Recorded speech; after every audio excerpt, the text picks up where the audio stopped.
Chapter 3 Willow Cradle. Uncle Ilya lay in the snow in front of their house, slick red blood covering his chest and staining the snow around him. Auntie Paulina knelt beside him. "Sit up, Ilya," she pleaded, tugging at his arm. Mama and Tato stood off to the side, looking pale and still. Both leaned heavily on Tato's staff. Yulia and Slavko ran to them. I approached my aunt and uncle and put my hand on Uncle Ilya's neck. No pulse. "He's dead, Auntie." I wrapped my arms around her and tried to get her to her feet. "The baby," she said. "Where is she?" My heart went cold from fear. "Slavko," I called. "Come and help Auntie while I check inside." Slavko ran over and propped up Auntie Paulina while I ran into the house. Dead silence. A mug of tea and a half-eaten slice of bread with cheese on the table.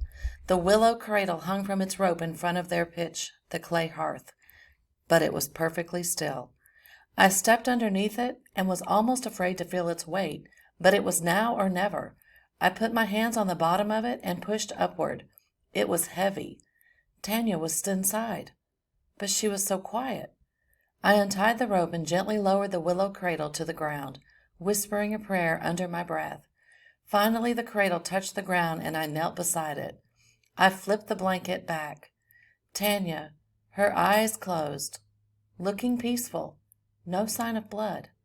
I put a hand on her neck and felt her strong, vibrant pulse. I gathered my cousin into my arms and ran outside. "My darling girl," cried Auntie Paulina. She gathered Tanya into her arms and kissed her all over. "Come, Paulina," said Mama. "We'll go to the house. Yulia, I need your help." Tato leaned heavily on his staff as he came over to where I stood with Slavko, beside Uncle Ilya's body. "We need to report this to the authorities," said Tato. "It was the authorities who did this," I said. "We passed Chort minutes ago, coming from this direction with a pistol in his hand." "Report what?" said a man's voice from the road. He was obscured by a stand of trees. "Who's there?" called Tato. A balding shock worker appeared. His pistol was raised in our direction. "Please," said Tato, "we're not about to cause trouble. My brother has been killed. I was just saying we need to report it to Tupolev." "Comrade Chort carried out the execution," said the shock worker. "Comrade Chorny resisted arrest." "What was he being arrested for?" asked Tato. "He's a kulak," said the shock worker. "The surviving Chornys are to vacate this property." "We need to give my brother a funeral," said Tato. "No," said the shock worker. "I forbid you to touch that body. A sleigh is scheduled for this evening to pick up and dispose of all the bodies." The man's cold words stunned me. My uncle? The priest? His wife? Who else? How many other people had been killed in today's assault? Just then, a second shock worker, taller and younger than the one with the gun, appeared from the street. His pistol was holstered, and he walked slowly as he flipped through a stack of papers similar to the inventory list that Alice had been making. He looked up from what he was doing and said in a bored voice, "Can you show me where the barn is?" The lack of emotion in these men left me breathless. There was a dead body laying in front of them. Yet all they were concerned about was taking his belongings. We were grieving. We were in shock. But for them, this was business as usual. "Now, show them the barn," said Tato in a resigned voice. I took the men out back, then stood and watched as they harnessed Chacha to Auntie and Uncle's best sleigh. "This will be perfect for removing the household goods," said the balding man to the younger one. "I'll meet you out front when you're done here."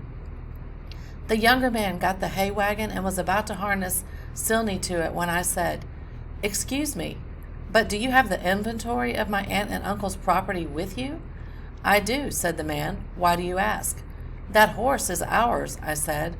"Our barn burned down, and so our animals have been sharing my aunt and uncle's barn until we finish rebuilding ours. They only have one horse." The man sighed.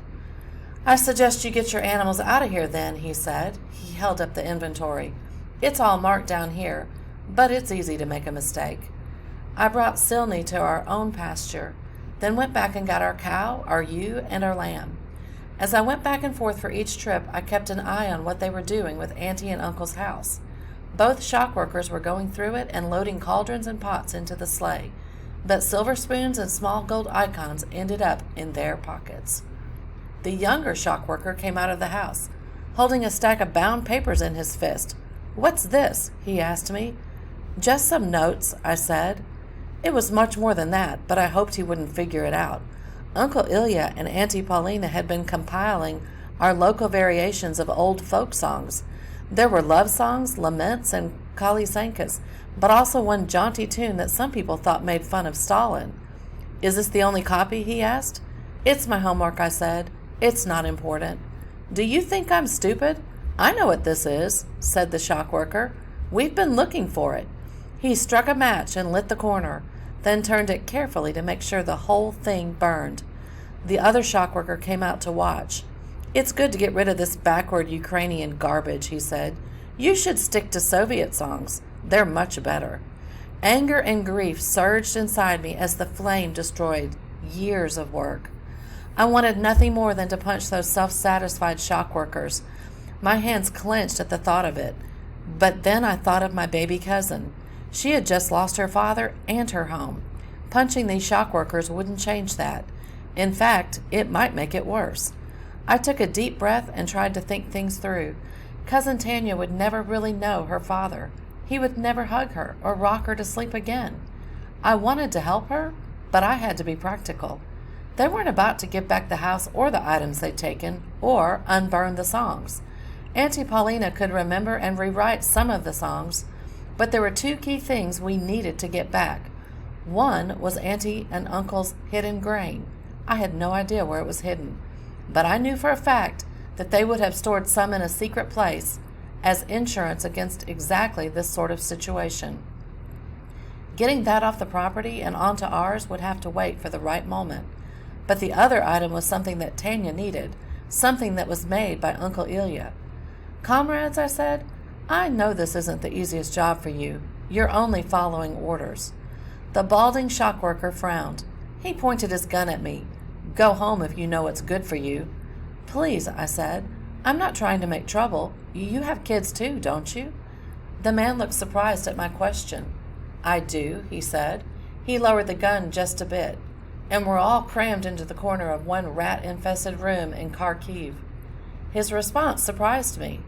I had been so focused on what was happening to us that I hadn't thought about what life was like for the shock workers. "My cousin, the baby, she'll make a good Soviet citizen one day." He pointed the pistol to the ground. "My daughter isn't much older than your cousin. There's a cradle on a rope that her father wove with willow branches, especially for his only daughter. It's not worth anything, but it's the only thing Tanya has from him. Could you spare it for my baby cousin?" The younger shock worker stepped out of the house just at that moment.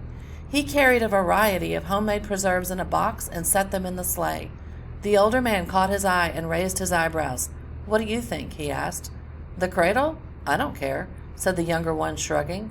The balding shock worker rubbed his chin as he thought about it for a minute, then said, "Go ahead and take it.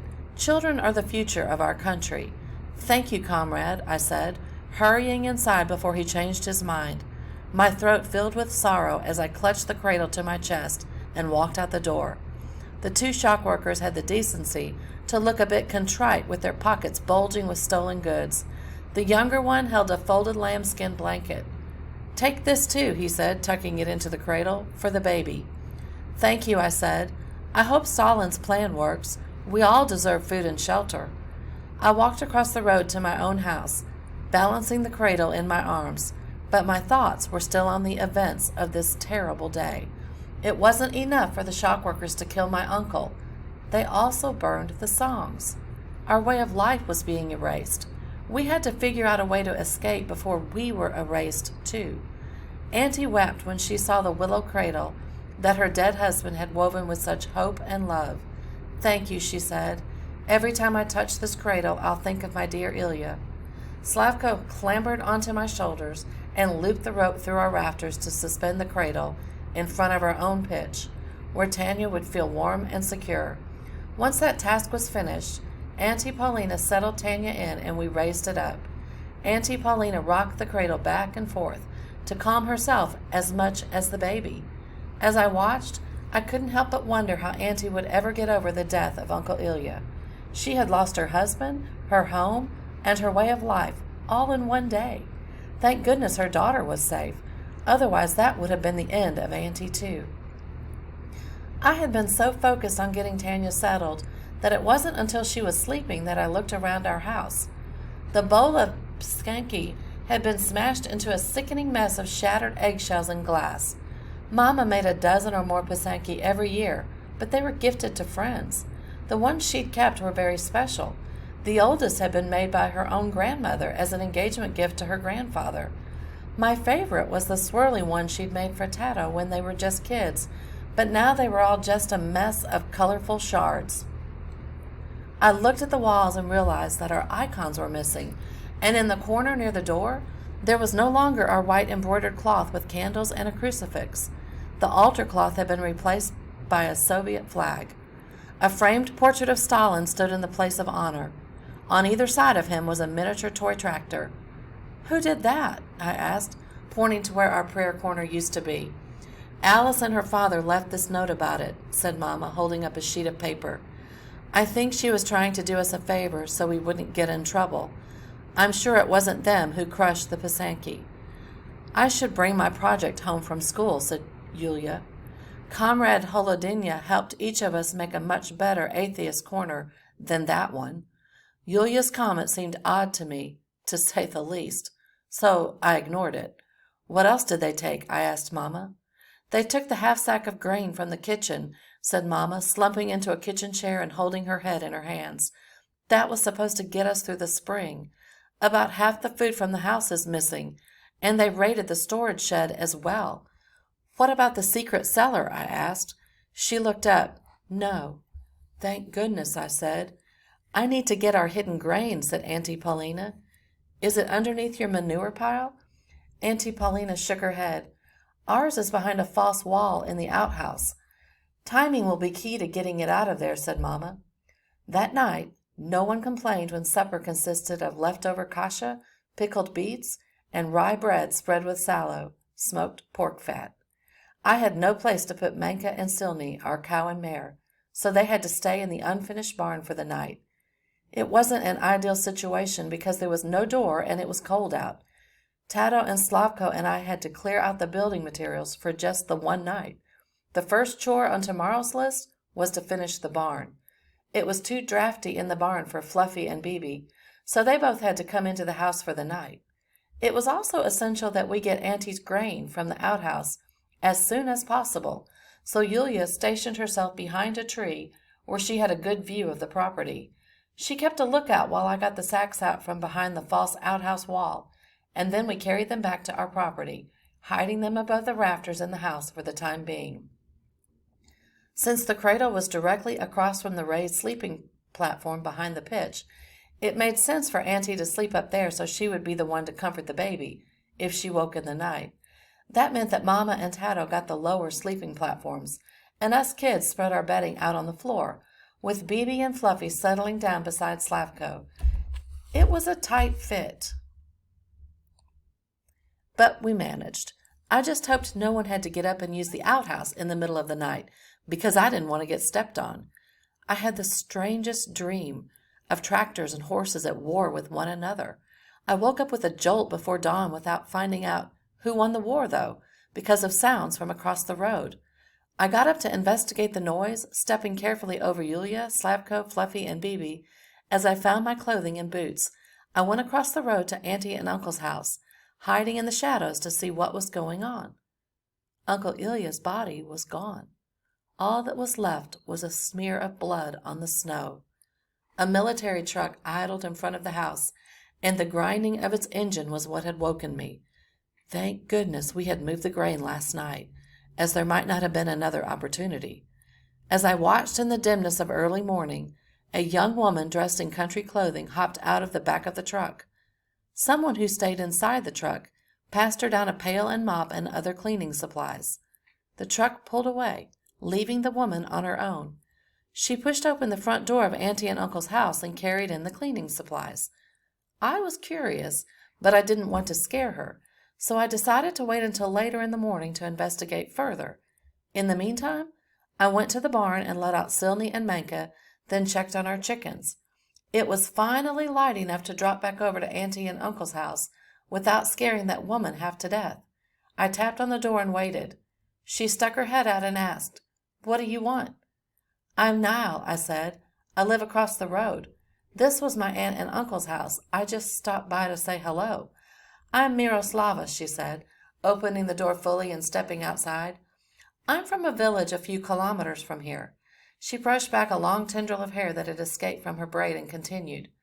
"My husband was deported to Siberia as a kulak, but instead of sending me with him or putting me on the kolkos, the shock workers kept me as a cleaner." "Will you be living in this house?" I asked. "As a servant, yes," she said. "Comrade Short will be moving in here. His wife and son will be arriving by the end of the week, and he wants this place fixed up by then." So, the man who murdered my uncle now got his house? The thought turned my stomach. Stalin's plan counted on getting the envious to prey on the industrious. I looked at this Miroslava, with her work-roughened knuckles and tired eyes. She was a victim too. I couldn't imagine how horrible it would be for her to have Comrade Short as a boss. We would be having him as a neighbor. I wasn't looking forward to that either. "That's our house," I said, pointing across the road. "We're friendly, in case you ever need help." "Thank you," she said. Over the next 2 days, whenever I had a break from chores, I watched what was happening across the road. Household supplies arrived, and as each item was brought into the house, I wondered if it had been confiscated from people who had been kicked out of their houses. Comrade Short came by only once while Miroslava was preparing the house for his family. It was impossible to miss his presence, though, because he shouted so loudly at her that we could hear it in our own yard. At the end of the week, a wagon with more items stopped in front of Auntie and Uncle's house. A woman whose silky green dress glimmered from beneath a fur coat was helped down by the driver. A sturdy boy about my age hopped down on his own. He saw me watching, so he came over to introduce himself. "I'm Grisha," he said. "Comrade Short is my father." Even if I hadn't already known who his father was, I would have guessed it. Like his father, he was tall and muscular. And like his father, his face seemed to be set in a permanent sneer. His mother walked over to say hello as well, and I was struck by how different she was from her son and husband. Her face broke out into a friendly smile as she gripped one of my hands in both of hers. "Please call me Yelena," she said. Her hands had no calluses, and her face was pale. She'd obviously never worked on a farm. Comrade Short didn't spend much time at the house at all, and for that I was grateful, because when he was there, he shouted at the women and stomped about. He'd also sit outside at the front of the house with a cigarette in one hand and a bottle of vodka in the other and watch the people go by. Seeing as we were the ones who went by most often, it was like living under a magnifying glass.